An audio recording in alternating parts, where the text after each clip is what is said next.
Hi, hello, welcome to my channel Nag nature's hub. సుస్వాగతం, నమస్కారం అందరికీ.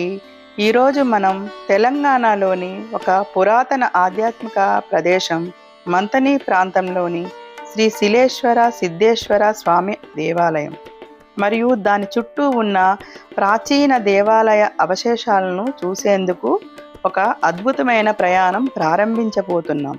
కాలం ఎంత మారినా కొన్ని చోట్ల ఆ చరిత్ర శబ్దం ఇప్పటికీ వినిపిస్తూనే ఉంటుంది. మనం ఇలాంటి పవిత్రమైన నేల మీద నిలబడ్డాము. గోదావరి నది ఒడ్డున ఉన్న మంతని తెలుగుల చరిత్రలో ఒకప్పుడు మంత్రమాధనం జరిగే స్థలంగా పేరు పొందింది. వేదాలు, మంత్రాలు, శాస్త్రాలు చెప్పబడిన ప్రదేశం.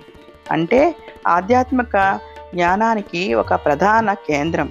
ఈ పవిత్ర భూమిలో శతాబ్దాల క్రితం నిర్మించిన దేవాలయాలు ఇవాళ మన ముందు అవశేషాల రూపంలో ఉన్న వాటి మహిమ మాత్రం ఎప్పటికీ తగ్గలేదు. ఇప్పుడు మీరు చూస్తున్నది శ్రీ శిలేశ్వర సిద్ధేశ్వర దేవాలయం. ఇక్కడి గోడల మీద కనిపించే లింగాకారాల శిల్పాలు ఈ ప్రాంతం ఎప్పటినుంచో శివభక్తితో నిండిపోయి ఉందని చెప్తాయి. గ్రామం మాత్రం సాదాసీదాగా ఉంటే కూడా ఆలయంలోకి అడుగు పెడుతున్న క్షణం ఒక భక్తి వాతావరణం మన గుండెల్లోకి నేరుగా చేరుతుంది. ఈ దేవాలయం 10వ నుంచి 13వ శతాబ్దం మధ్యకాలంలో నిర్మించబడినట్లు చరిత్ర చెబుతుంది. కాకతీయ శిల్పకళ ప్రభావం ఇక్కడ స్పష్టంగా కనిపిస్తుంది.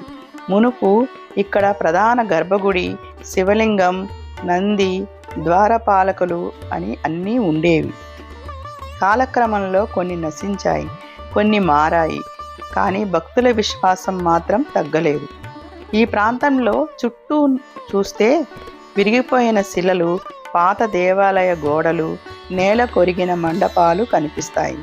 ఒకప్పుడు ఇవి ఎంత అద్భుతంగా ఉండేవో ఊహించుకోవడానికి మనసు భారంగా మారుతుంది.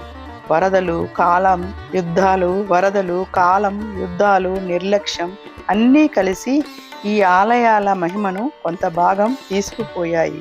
కానీ వాటి ఆత్మ మాత్రం ఇప్పటికీ నేల మీదే ఉంది. ఇక్కడ ప్రతి శిలపై శిల్పి ఆత్మ ఉంది. కాకతీయుల కాలానికి చెందిన నాగబంధాలు, స్తంభాల నిర్మాణం, మండపాల శైలి నేటికి ఆశ్చర్యపరుస్తాయి. చిలిపి ఆభరణాల్లాంటి చెక్కిన పుష్పాలు, విగ్రహాల ఆకృతులు ఇవి ఆ యుగానికి చెందిన కళాత్మకతను గట్టిగా గుర్తు చేస్తాయి. మంతని విశిష్టతకు మరొక కారణం గోదావరి నది. శివక్షేత్రం ఉన్న ఎక్కడైనా జలం, నదీ ప్రవాహం ఆ ప్రదేశానికి పవిత్రతను పెంచుతాయి. గోదావరి నది కట్టలు, నదీ సువాసన, గాలి పరిమళం ఇవి ఆ ప్రదేశానికి దైవత్వాన్ని మరింత విస్తరింపజేస్తాయి. ఇక్కడ భక్తులు ప్రతిరోజు వచ్చి పూజలు చేస్తారు. పెద్దగా జనసంచారం లేకపోయినా గ్రామస్తులు ఎంతో భక్తితో ఈ ఆలయాన్ని చూసుకుంటారు. ప్రతి ఒక్కరి మనసులో ఇది మన పూర్వీకులచే వదిలిన ఆధ్యాత్మిక వరం అనే భావం ఉంటుంది. ఒకప్పుడు ఇక్కడ రాత్రి వేళలో మంత్రపఠనాలు, శైవ సాధనలు జరుగుతుండేవి. ఆ ప్రాచీన సాంప్రదాయాల ప్రభావం ఇక్కడి గాల్లో ఇప్పటికీ ఉంటుంది.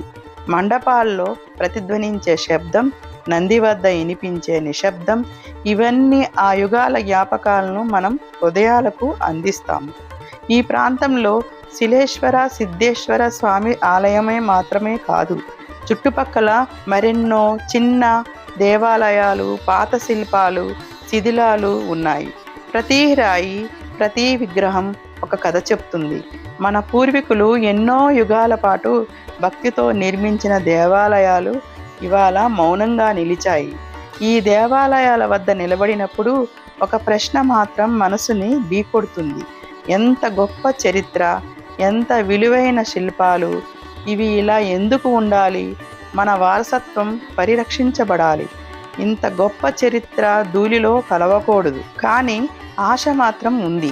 ఇంత అద్భుతమైన ఆలయాలను సంరక్షించాలనే ఆసక్తి ఇప్పుడు యువతలో పెరుగుతుంది. ప్రభుత్వం, స్థానికులు, భక్తులు కలిసి ప్రయత్నిస్తే ఈ ఆలయాలు తిరిగి జీవితంతో నిండిపోవచ్చు. మనమందరం కలిసి ముందుకు రావాలి. శిలేశ్వర స్వామిని దర్శించుకునే క్షణం మనసులో ఒక ప్రశాంతత, భక్తి, భరోసా వస్తాయి. ఆయన కళ్ళల్లోకి చూడాలంటే శతాబ్దాల చరిత్ర అంతా మన ముందు ప్రత్యక్షమవుతున్నట్టుగా అనిపిస్తుంది. ఓం నమ శివాయ అని పలికిన క్షణం మనసుని ఆ శబ్దం తాకుతుంది. ఈ స్థలాలు మనకు ఒక పెద్ద పాఠం చెబుతాయి. చరిత్రని తెలుసుకోవడం మన కర్తవ్యం, దాన్ని కాపాడటం మన బాధ్యత, దాన్ని మరుసటి తరాలకు అందించడం మన వరం. ఈ మౌన దేవాలయాలు ఈ మాటలన్నీ మన హృదయాల్లోకి నింపుతాయి. ఈ మంతని పుణ్యభూమిపై మన ప్రయాణం ఇక్కడ ముగుస్తుంది. మీరు కూడా ఒకసారి ఇక్కడికి వచ్చి ఈ ప్రదేశం పవిత్రతను స్వయంగా అనుభవించండి. మీరు ఈ వీడియోని ఎక్కడా స్కిప్ చేయకుండా పూర్తి వరకు చూడండి. ఇప్పుడు మొదటగా మనం దర్శిద్దాం శ్రీ శిలేశ్వర శివాలయం. కథనాల ప్రకారం ఈ ఆలయం 800 నుండి 1200 సంవత్సరాల ప్రాచీన చరిత్ర కలిగిందిగా భావిస్తారు.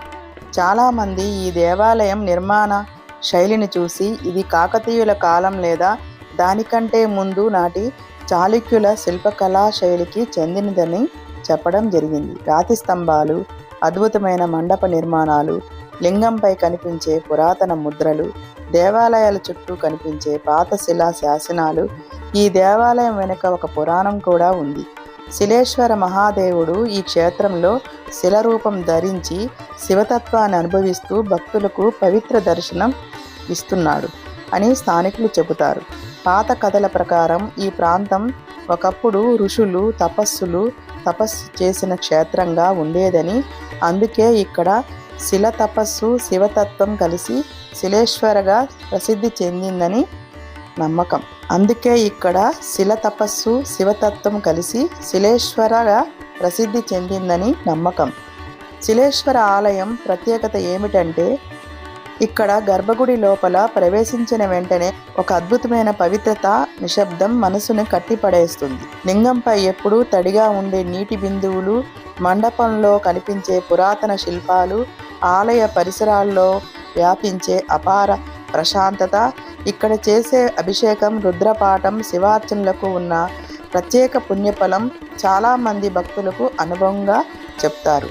కొద్ది దూరంలోనే మరో పవిత్ర క్షేత్రం శ్రీ సిద్ధేశ్వర శివాలయం. ఈ దేవాలయం శతాబ్దాల క్రితం కొన్ని మహాసిద్ధుల తపస్సుతో ఏర్పడిందని చెప్పబడుతుంది. అందుకే సిద్ధేశ్వర అనే నామం వచ్చిందని భావిస్తారు. పూర్వకాల కథనం ప్రకారం ఒక మహాసిద్ధ పురుషుడు ఇక్కడ దీర్ఘకాలం తపస్సు చేసి శివానుగ్రహాన్ని పొందాడని, ఆయన తపస్సు చేసిన స్థలంలోనే ఈ దేవాలయం నిర్మించబడిందని చెబుతారు. ఇక్కడ లింగం కొంచెం ఉత్తితంగా ఉంటుందని, స్వయంభూ లింగం కావచ్చు అని స్థానిక పురాణాల్లో వినిపిస్తుంది.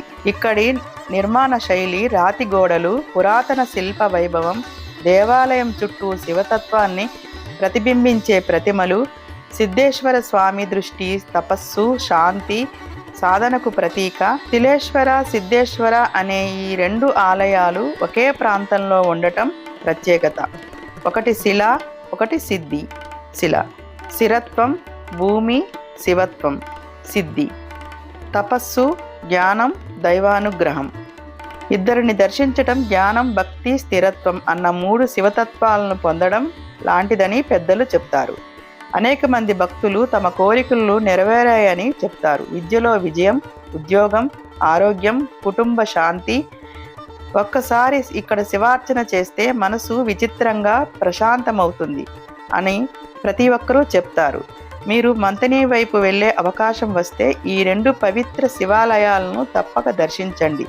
ప్రాచీనత, ప్రకృతి, ఆధ్యాత్మిక శక్తి ఇవన్నీ ఒకే చోట అనుభవించే అరుదైన అవకాశమే ఇది. ఈ పవిత్ర యాత్ర మీకు నచ్చితే లైక్ చేయండి, షేర్ చేయండి, మరియు మా నాగ్ నేచర్ హబ్ ఛానల్ను సబ్స్క్రైబ్ చేయండి. శివభక్తులతో షేర్ చేయండి. ఓం నమ శివాయ. తరువాతి పవిత్ర ప్రదేశ యాత్రలో కలుద్దాం.